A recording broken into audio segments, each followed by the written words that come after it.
melancarkan operasi kilang. Jadi mereka menyewa bangunan kilang sebelah. Untuk pengetahuan korang, kilang sebelah ni dah tutup sejak 2007. Jadinya bangunan tu dah terbiar hampir 10 tahun. Aku cerita dulu latar belakang bangunan ni. Bangunan ni ada 2 tingkat. Arah bawah merupakan bahagian production, manakala bahagian atas bahagian pejabat. Jabatan aku satu-satunya jabatan bahagian pejabat yang diarahkan pindah ke bangunan tu. Jadinya hanya jabatan aku yang terdiri dari 7 orang staf akan ditempatkan di aras 2. Sekarang kita fokus ke aras 2 pula. Sebab cerita aku akan berbanyak berkisar di aras ini. Aras ni panjang dan terdapat 3 baris bilik-bilik pejabat. Kami hanya menggunakan 4 bilik sahaja. Dan korang boleh bayangkan tak berapa banyak bilik-bilik yang tak digunakan sepanjang kita orang berada di situ.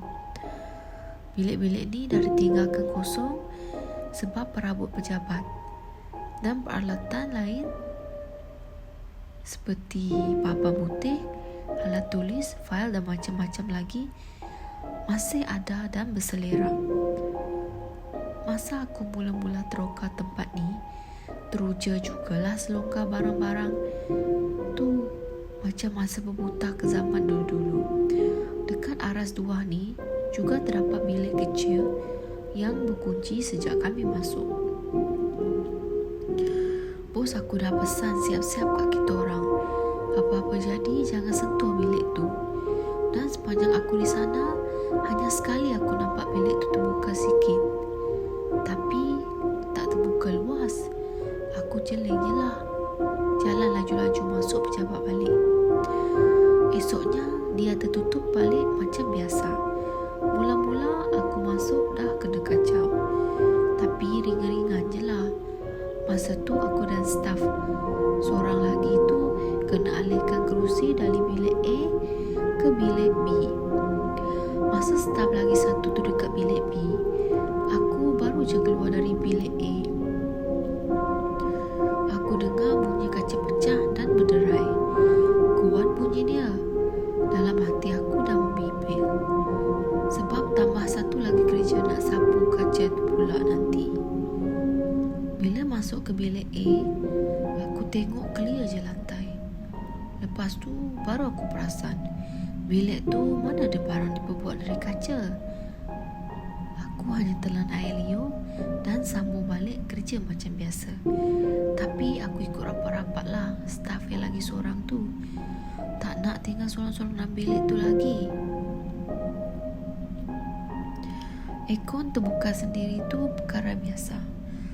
Rakan sekerja yang datang awal cerita satu bilik ni selalu kalau dia datang pagi-pagi tu mesti aircon terbuka. Bukanlah setiap hari, tapi adalah dalam sebulan tu sekali atau 2 kali terpasang. Bilik tu kita orang tak guna pun. Aku pula kena bilik sebelah pejabat kita orang. Mulanya aku masuk bilik tu nak ambil fail. Dalam bilik ni ada 2 ekor besar dan bunyi bising dia. Aku memang dah pastikan ekor tu tutup sebelum aku keluar. Dalam 30 minit macam tu, aku dengar bunyi bising bilik sebelah. Terus rakan sekerja aku tegur, aku lupa tutup aircon ke? Aku pergi periksa. Sah, satu aircon terpasang. Yang buat aku lagi, pasti dia terpasang sendiri. Sebab tadi aku buka aircon sebelah kanan.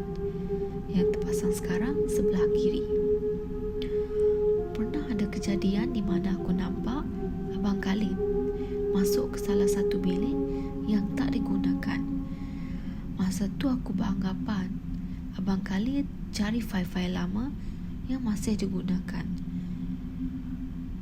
Benda boleh jimat, buat apa nak membazir? Tergerak juga hati aku nak sergah dia. Tapi aku matikan niat jahat aku tu. Petang tu baru aku nampak Abang Khalid dekat pejabat. Aku terus mengusik dia. Abang Khalid tak seram ke masuk bilik tu sorang-sorang? Korang tahu apa balas dia? Pagi tadi, abang half day lah hari ni adik. Habis dia cakap tu, terus aku laju-laju pandang papan putih yang ada senarai nama staf yang bercuti.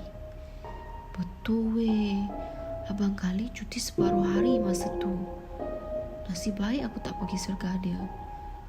Kalau tak, aku balik yang kena sergah agaknya. Terus aku pula yang kena usik dengan dia orang. Abang Khalid siap cakap, kalau dia tahu dah ada cover dia pagi tadi, baik tak payah mohon cuti setengah hari. Kurang asam betul. Kisah ni pengurus aku yang cerita. Hari tu dia overtime sekejap. Rancangannya sampai pukul 7.30 malam. Tapi pukul 6 lebih dia dah cabut sebab kena kacau. Dan cerita masa dia tengah buat kerja, dia nampak bayang orang lalu depan ofis. Sebab pintu ofis aku sejenis kaca separuh.